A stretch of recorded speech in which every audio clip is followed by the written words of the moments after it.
Hey, how's it going, guys? This is Charles with eXp Realty, and today I have some really good news if you're a homeowner.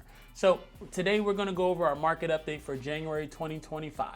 Now, when we go over these numbers, before we get into this good news, not to leave out the people who are buying, I have some good news for you too. It's not as good as the good news for sellers. Before we get into it, I want to actually go over what we're going over, if that makes sense. So when we look at our stats, when we look at what's happening in our real estate market, we're looking at year-over-year changes. So I'm looking at last year being December 2024 and comparing it to the year prior of December 2023. So the number one thing people want to know about, how's the housing market? What are the prices doing? Well, I can tell you on average, if you bought a house in December of 2023, congratulations to you, because the average price back then was $608,000.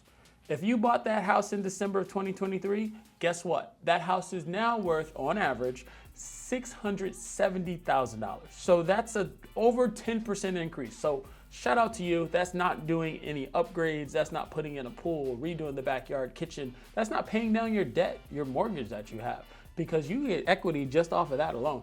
But ultimately, if you bought a house in December 2023, this happens every year. It's just what real estate does. It just goes up. Sometimes it goes down, but usually it just goes up. It goes up way more than it goes down. So that's why I'm a real estate agent, honestly. I'm just biased against this asset. It just is amazing. With that being said, if you're looking to buy, that is terrible news, because the same house, literally same four walls, is going to cost you $60,000 more. The good news I have for the buyers is that the housing affordability index has dropped. I'm looking at my numbers over here, by the way. The housing affordability index, if you don't know what that is, they take into account your interest rates, your insurance, all the things that goes along with purchasing a home. And 100 is like super hard, and a 0 is like super easy to buy a house. Well, and how affordable it is. So we used to be in 2023 at 73 on that scale. Now we're at 67. So even though the market and the numbers have jumped up so much and the house costs so much more, it's actually still more affordable, as crazy as that sounds, because the interest rates have dropped. That's mainly the biggest culprit and the reason, the affordability. So all hope is not lost. If you're looking at buying, I know that number is super scary. It's gonna be very hard to mentally get your head around that same house. If you were looking back then to now, it's like so much more, and it's literally the same house. But ultimately it is cheaper per month because the interest rates have dropped. So it's more affordable. Some other things to look at if you're purchasing, if you're in the market and thinking about doing, inventory is down. Inventory is down 4.8%. Pending sales are down 27%. But the crazy thing is closed sales are actually up. So what that means is that more homes are actually closing, getting to the finish line. And on top of that, less looky-loos, and there's less people kind of kicking tires when it comes to looking at property. So you're gonna have actually less competition on the market when it comes to looking, and then the homes, you have a better chance of it closing. And what that means is you don't have these horror stories like, oh, I was gonna buy a house and this happened, because the lenders are doing a better job of getting people qualified, and the sellers and the buyers together are making more deals. Back when it was a seller's market, seller didn't care. They didn't take pictures. They didn't do repairs. You don't like it? Peace out. Bye. I'll go sell to somebody else. So that it would cancel.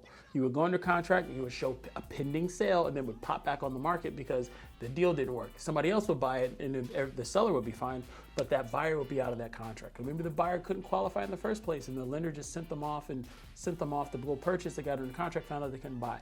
There's a number of reasons that affects that number. But ultimately, what I'm showing is that 27% is a huge number. That's more than a quarter of all the homes that were under contract aren't. So what does that mean for sellers? Sellers are just sitting there. They're sitting there, well, why isn't my house under contract? Who's gonna buy it? Nobody came to see it this week. It's just how the market is right now. So when I'm looking at days on market, if you're thinking about selling a house, well, days on market went from 60 days on market to 73, which in theory, it feels like 13 days. That's like 2 weeks. That's like half of a month. One more 13-day cycle, you got another payment due. So it makes the affordability and holding on a lot different when you're a seller and you're thinking about it that way. So that jump is about 21%, almost 22% for days on market. So the longer a house sits, the more negotiable a seller becomes, because they have holding costs. They generally have somewhere they want to go, somewhere they need to be. And if the house is vacant and it's just sitting there, it's just a liability. With the summer coming, those electric bills are going to get high really quick. So this is Charles. If you have any questions about your particular situation, definitely let me know, and I'll talk to you soon.